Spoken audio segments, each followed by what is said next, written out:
Mulai aja baik. Ya. Baiklah, bismillahirrahmanirrahim. Assalamualaikum warahmatullahi wabarakatuh. Waalaikumsalam warahmatullahi wabarakatuh. Ini Anis dan seluruh teman-teman. Alhamdulillahirrahmanirrahim. Saat ini kita masih diberikan kesempatan untuk menikmati hidup dan beribadah dan beramal soleh. Insya Allah suatu nikmat yang begitu banyak dari Allah yang telah diberikan kepada kita semua, terutama nikmat kesehatan ya, terus juga nikmat iman, nikmat Islam yang sampai saat ini kita sudah merasakannya. Alhamdulillah. Bismillahirrahmanirrahim. Rabbi sholli sodri wa yassirli amri wahlul 'uqdatam min lisani yafqahu qawli. Raditu billahi robban wa bil Islam dina wa bi Muhammadin nabiyyan wa rasulah.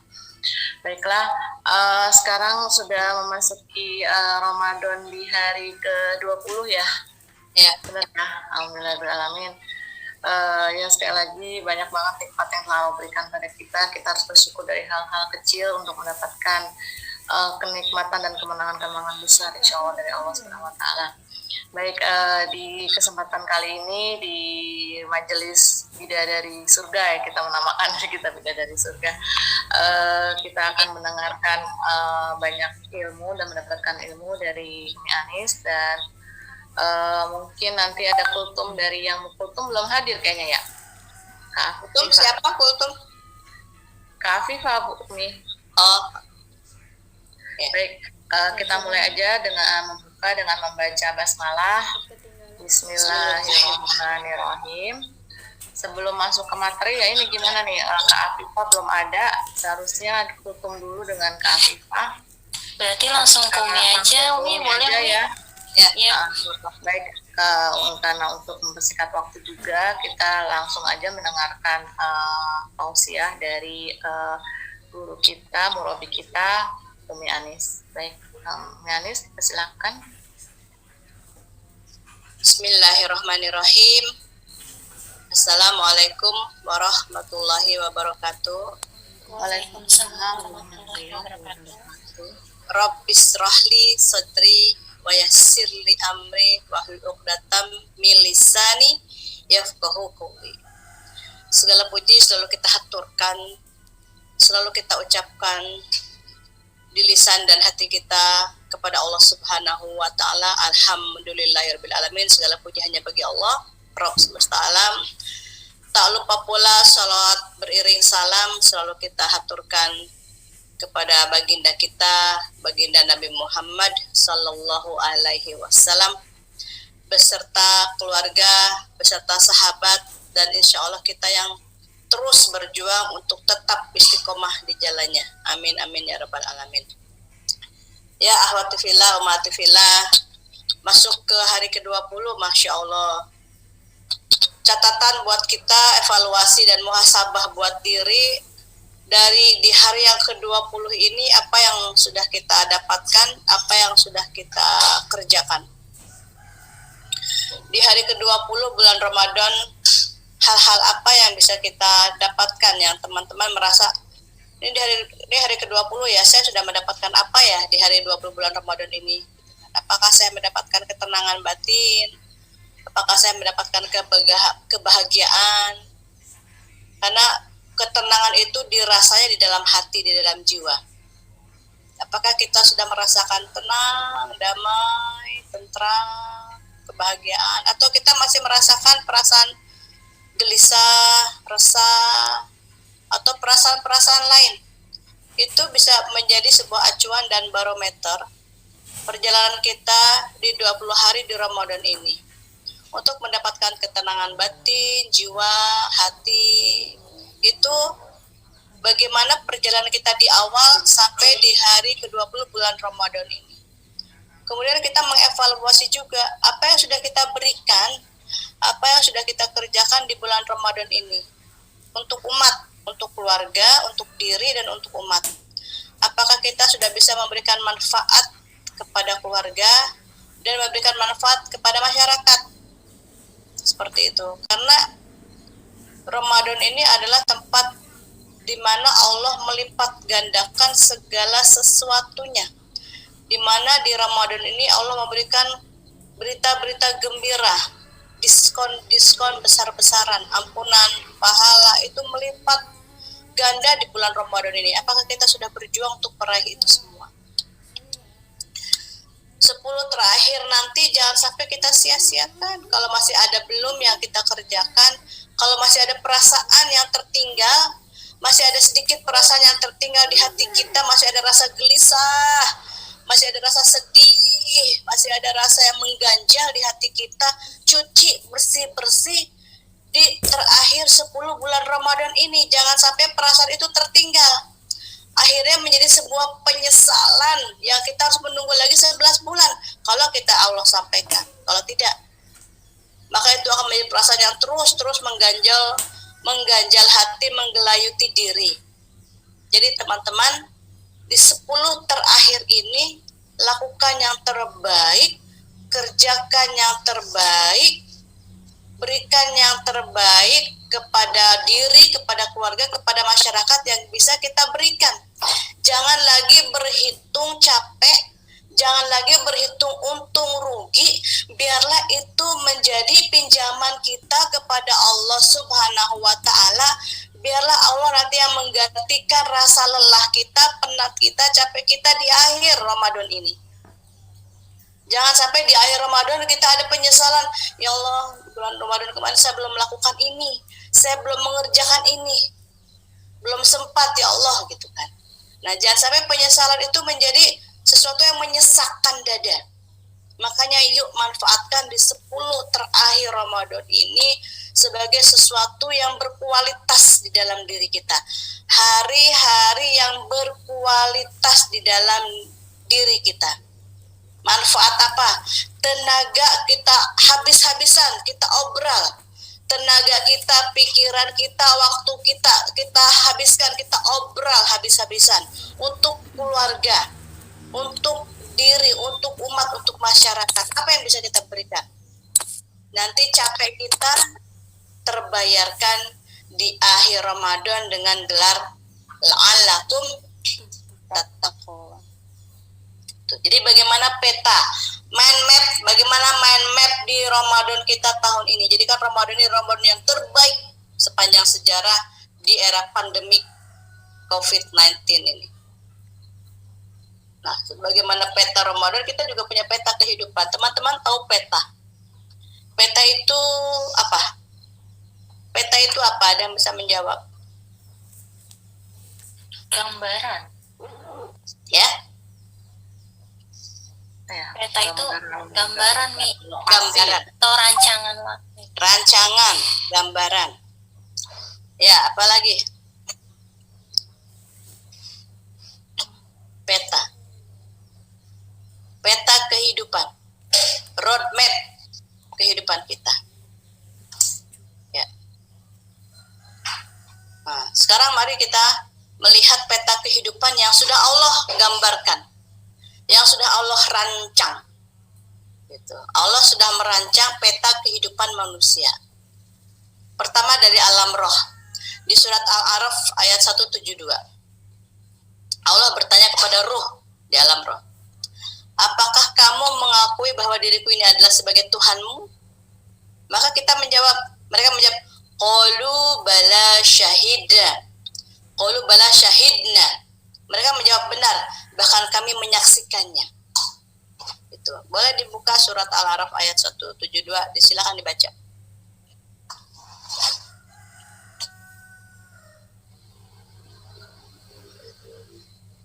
Artinya aja, Mi. Ya, artinya saja.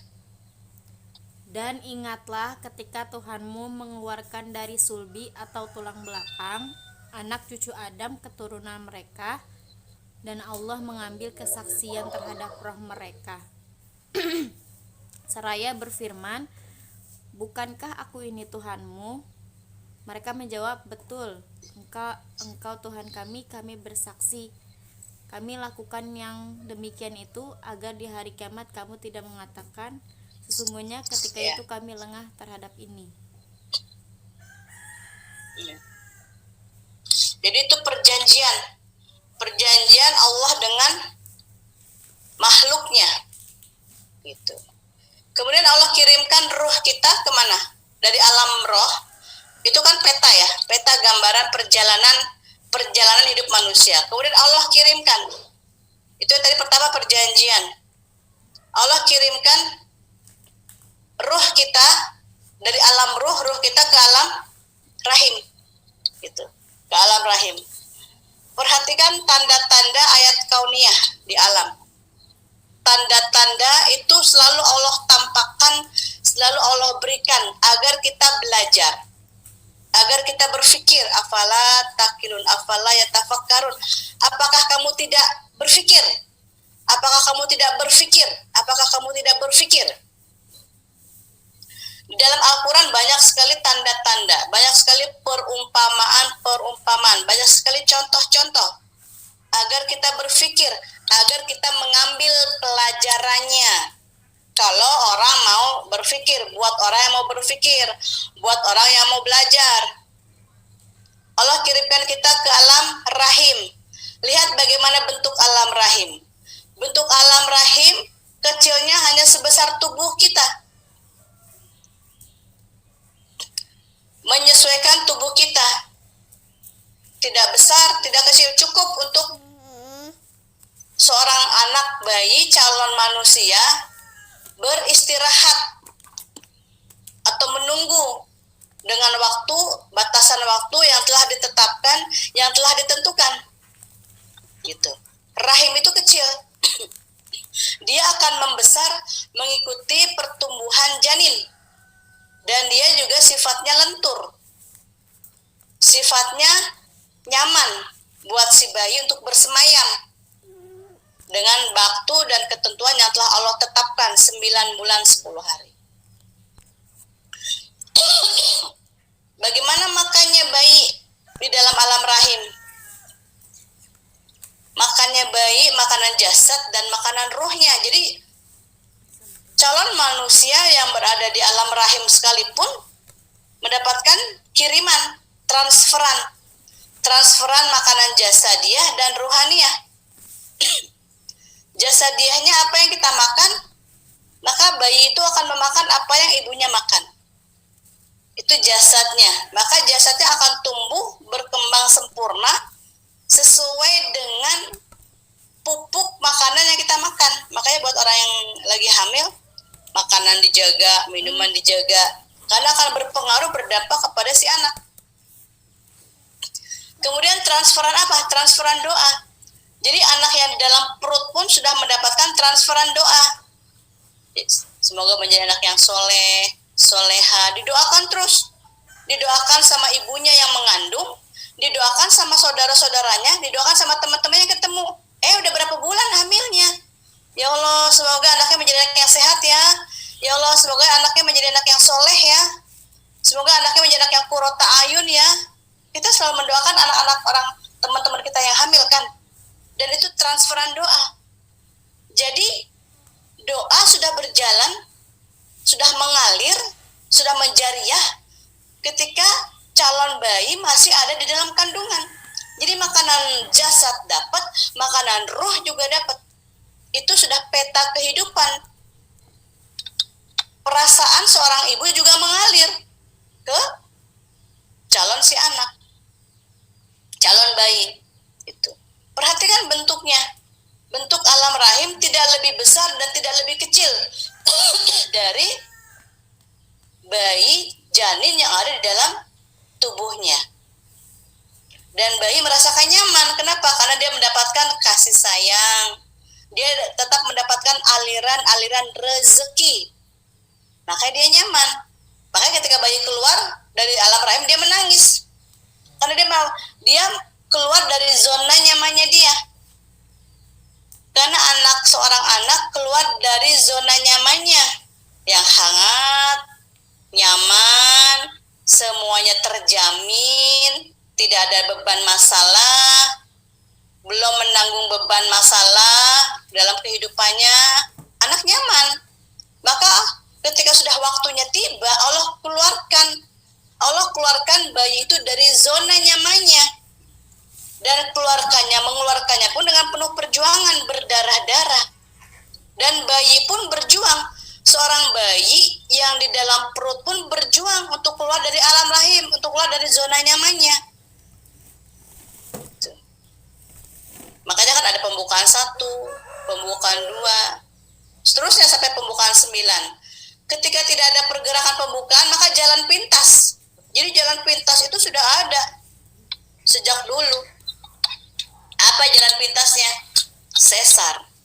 Keluar dari jalan yang seharusnya dilalui, tapi mengambil jalan pintas, merobek kulit perut seorang ibu dengan menggunakan bantuan senjata tajam, benda tajam. Gitu. Maka itu keluar dari fitrahnya. Fitrahnya harusnya melalui jalan yang sudah Allah tentukan. Tapi ala kulli hal, qadarullah, tidak semua bayi bisa keluar lewat jalan yang sudah Allah berikan. Ada jalan lain yang lebih menyakitkan dengan merobek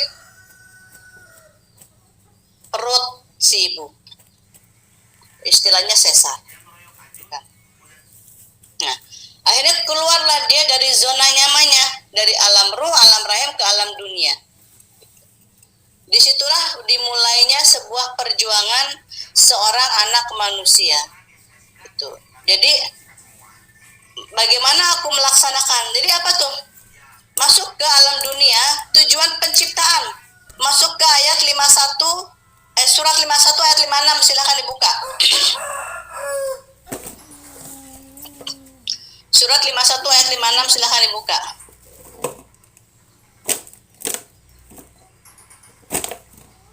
Yang sudah boleh dibaca.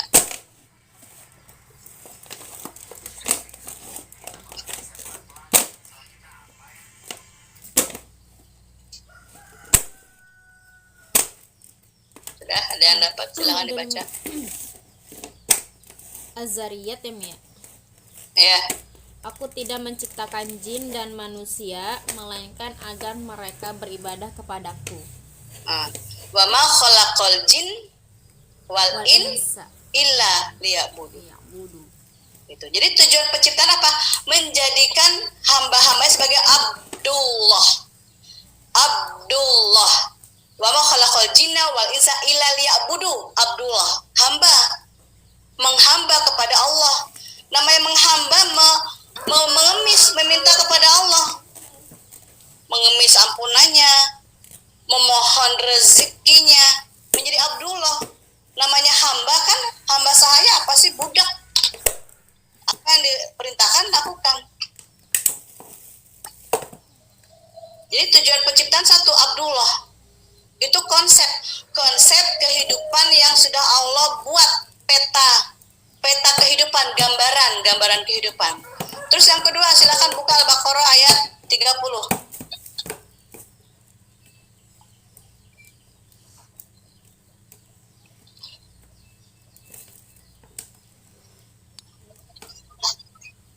Dan ingatlah ketika Tuhanmu berfirman kepada para malaikat, Aku hendak menjadikan khalifah di bumi. Mereka berkata, apakah engkau hendak menjadikan orang yang merusak dan menumpahkan darah di sana?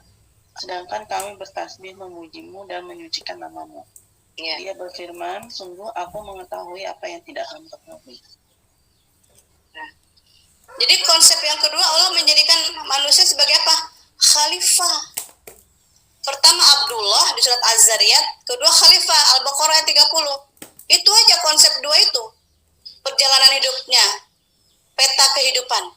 Bagaimana kita sudah bisa di khalifah untuk diri sendiri juga. Aku hendak menjadikan seorang khalifah. Kemudian mereka bertanya, kenapa engkau menjadikan dia sebagai seorang khalifah? Padahal dia tugasnya kan salah satunya adalah merusak bumi, sedangkan kami bertasbih memuji engkau. Kemudian Allah menjawabkan, aku lebih tahu dari kalian. Itu konsepnya Abdullah dan Khalifah. Memimpin diri, kemudian memimpin umat. Makanya kita harus menjadikan anak-anak kita sebagai khalifah. Makanya sekarang kan ada institut khalifah, konsep pendidikan metode khalifah. Digali, dibuat metode khalifah. Bagaimana metode khalifah? Nah, itu konsep pendidikan tuh buat para guru. Mencari metode khalifah. Khalifah kita sudah berjalan belum terhadap diri? Bagaimana kita mengkontrol emosi kita, sosial emosi kita. Itu tujuan penciptaan. Itu di alam dunia. Itu peta kehidupan kita sampai saat kita sekarang. Nah, pada saat kita di alam dunia, maka tugas kita adalah belajar dari apa? Dari Al-Quran dan Sunnah. Itu. Belajar mengatasi rasa di dalam diri. Umi akan bercerita pengalaman Umi Jumat kemarin.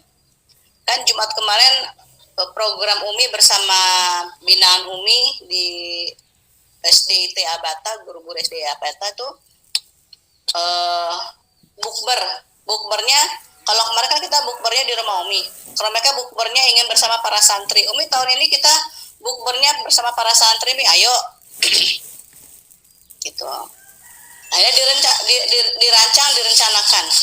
Gitu. Kalau ingin bukber di sana maka ada transport dan akomodasi. Akhirnya dibuat kesepakatan masing-masing teman guru wajib mengeluarkan uang 200 untuk konsumsi dan transportasi. Kemudian mencari donasi sebanyak 500. Gitu. Jadi 200 wajib, 500 sunnah. Sunnahnya tapi sunnahnya sunnah yang wajib, sunnah. Gitu. Harus bisa mencari uang 500. Terserah tafadhol, mau ke keluarga, mau ke teman, mau ke orang tua murid, pokoknya 500. Gitu.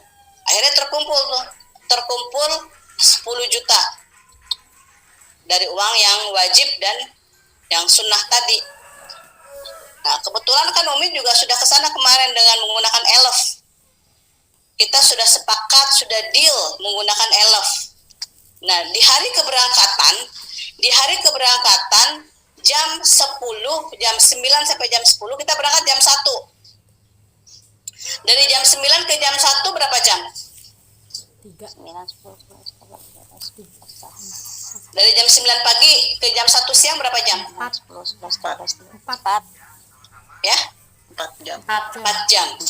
4 jam hari keberangkatan, jam keberangkatan, tiba-tiba Umi ditelepon sama yang punya elf.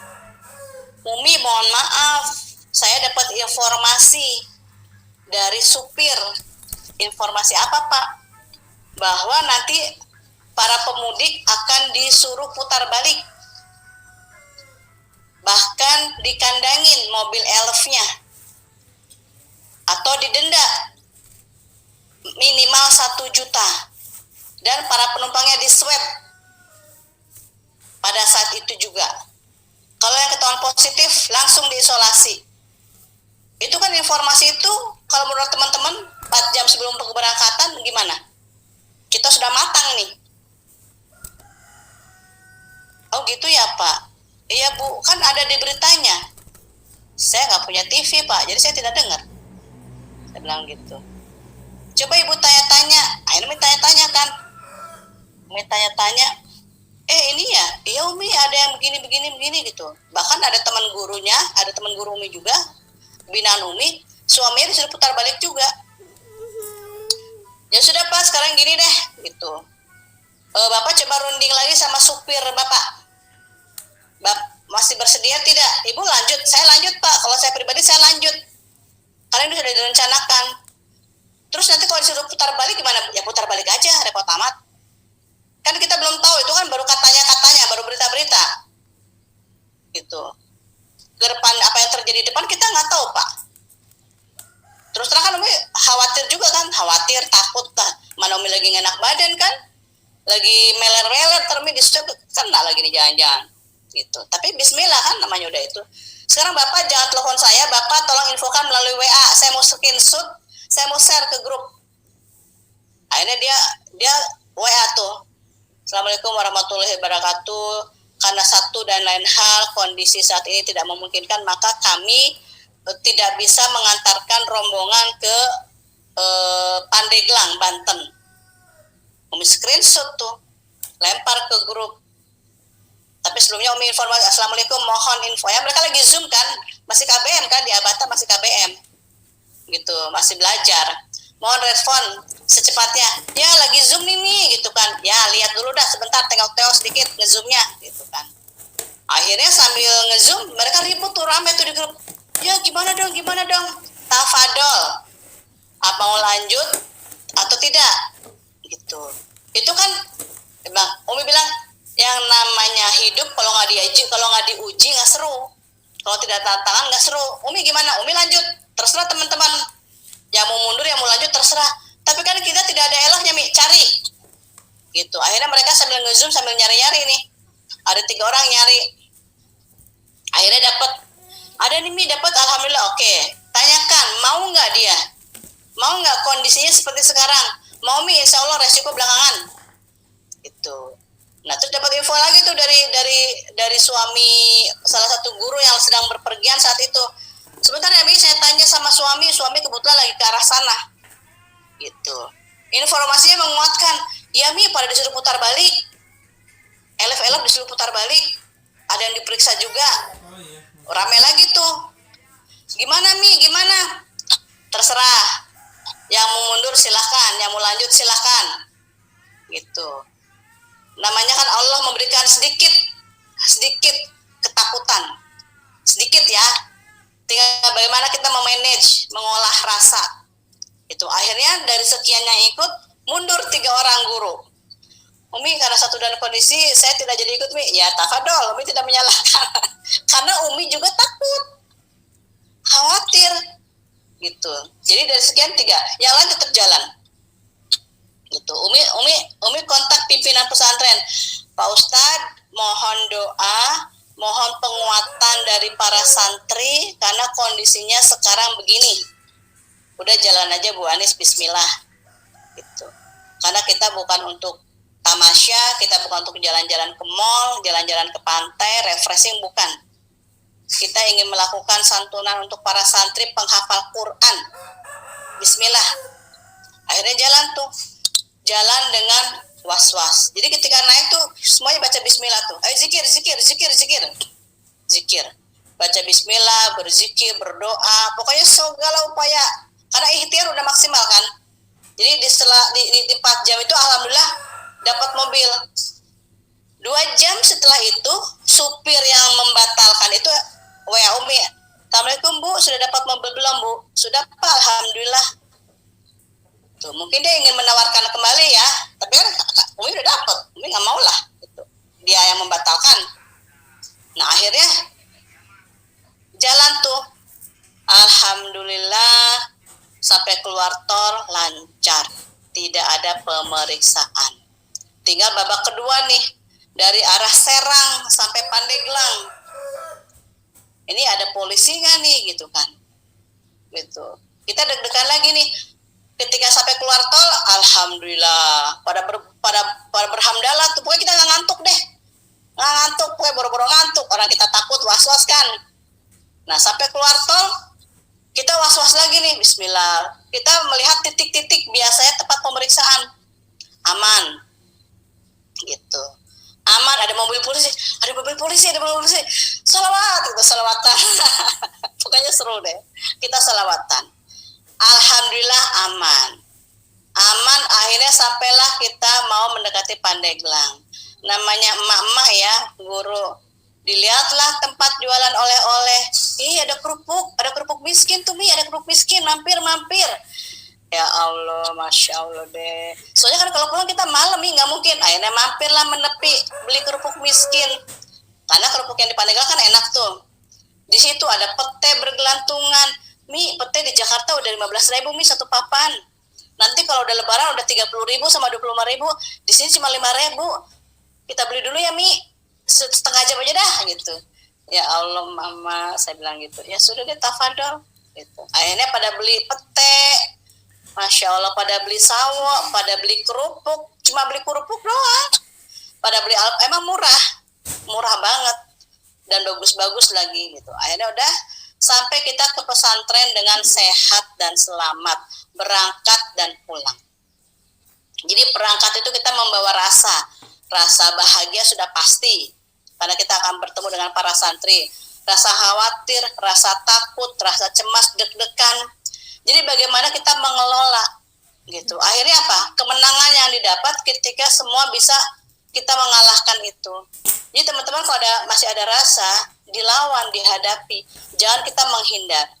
Karena kita tidak tahu di depan itu ada apa, kita tidak tahu. Kalau kita, jadi caranya tahu gimana? Ya dulu jalan aja. Karena namanya hidup itu ada resiko. Gitu. Nah seperti itu. Itu sebagai pelajaran banget buat Umi. Bahwa tantangan hadapi aja. Gitu. Nanti kalau kita sudah jalani akan enjoy di akhir, akan bahagia di akhir. Nah itu alam dunia. Sampai kemudian kita menjumpai alam kematian, alam barzah. Nah kita lihat di alam barzah, gitu kan. Tiap-tiap jiwa akan merasakan mati. Surat Ali Imran ayat 185, silakan dibaca. Surat Ali Imran ayat 185.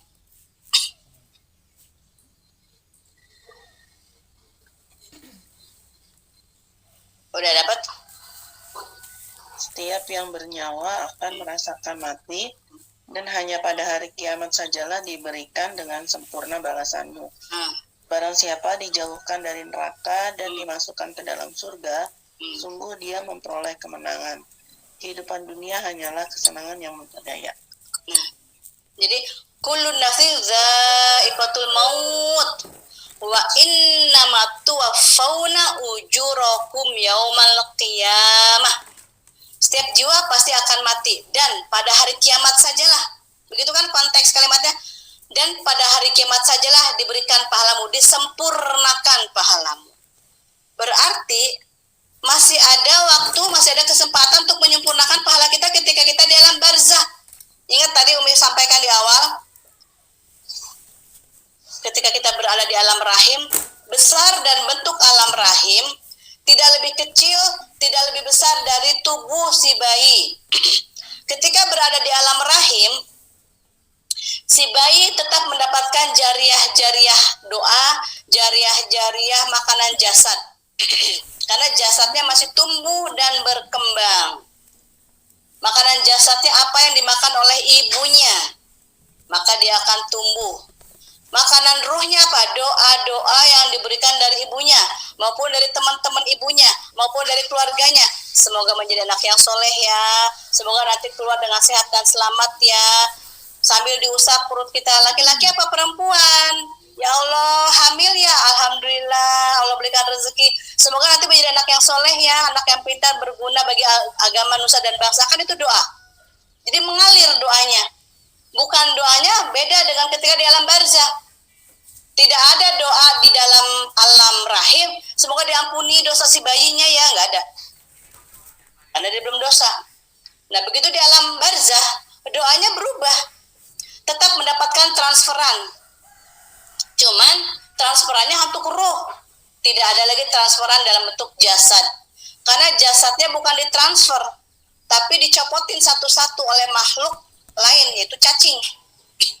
Kalau di alam rahim, jasadnya berkembang, mulai tumbuh tangan, jari-jari, mata, kaki, otak, anggota-anggota tubuh lainnya. Kalau di alam barzah, maka semua jasad-jasadnya mulai dicopotin satu-satu. Awalnya dari perut dulu, karena di perutlah tempat segala makanan. Jadi cacing tahu tempat di mana dia harus pertama kali melubangi bagian tubuh kita, gitu. Tapi ketika jasad dicopot satu-satu, ada transferan lain, penyempurna amal. Transferan itu tadi anak yang soleh, ilmu dan amal. Makanya manfaatkan di 10 terakhir ini untuk mengumpulkan amal sebanyak-banyaknya, ilmu sebanyak-banyaknya, doa-doa anak yang soleh sebanyak-banyaknya. Karena itu dinanti dan ditunggu oleh saudara-saudara kita, teman-teman kita yang sudah berada di alam barzah. Bagaimana kondisi alam barzah? Kondisi alam barzah tidak lebih kecil, tidak lebih besar dari tubuh kita.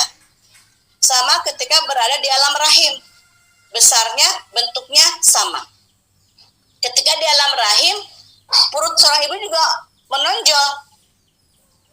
Di alam barzah juga gitu, perut bumi menonjol. Seperti orang hamil. Gitu. Itu sudah dua kesamaan. Tapi yang menjadi pertanyaan, kalau di alam rahim si jabang bayi berada di zona nyaman karena dia dijamin kehidupannya, Kalau dalam barzah pertanyaannya nyaman atau tidak? Ada dua rasa. Ada dua rasa yang akan dirasakan oleh kita nanti oleh penduduk bumi yang berada di alam barzah. Rasa nyaman, rasa tidak nyaman. Rasa senang, rasa takut, khawatir dan gelisah yang amat sangat. Karena pada saat itu diperlihatkan tempat kembalinya. Tempat kembalinya nanti apakah di surga atau di neraka.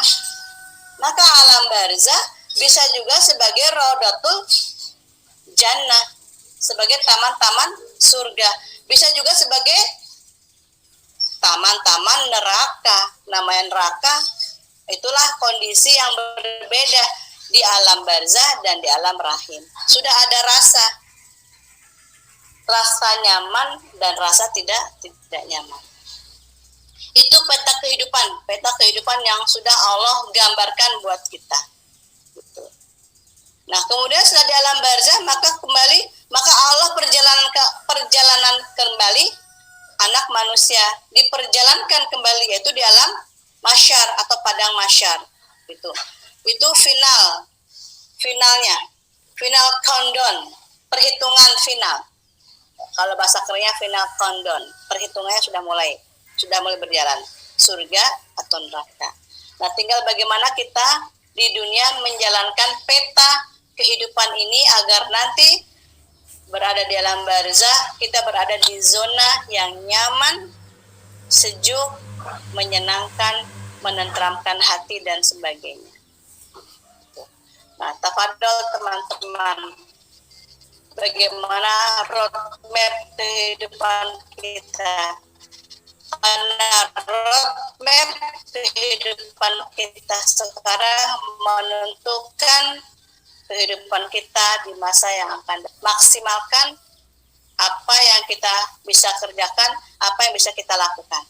Mungkin demikian dari Umi untuk subuh kali ini, pekan ini. Mohon maaf dari Umi teman-teman semuanya, karena ini liqo terakhir kita di bulan Ramadan. Untuk seterusnya kita sudah fokus ke itikaf di 10 hari terakhir di bulan Ramadan.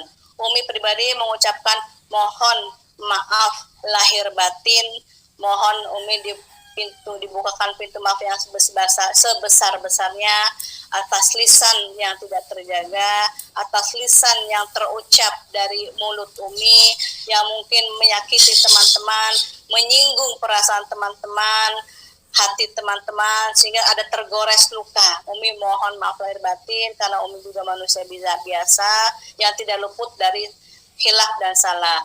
Demikian juga dari sikap dan perilaku Umi yang selama berinteraksi ada yang tidak berkenan. Mohon Umi dibukakan pintu maaf yang sebesar-besarnya. Demikian dari Umi, billahi taufik wal hidayah. Assalamualaikum warahmatullahi wabarakatuh. Waalaikumsalam warahmatullahi wabarakatuh.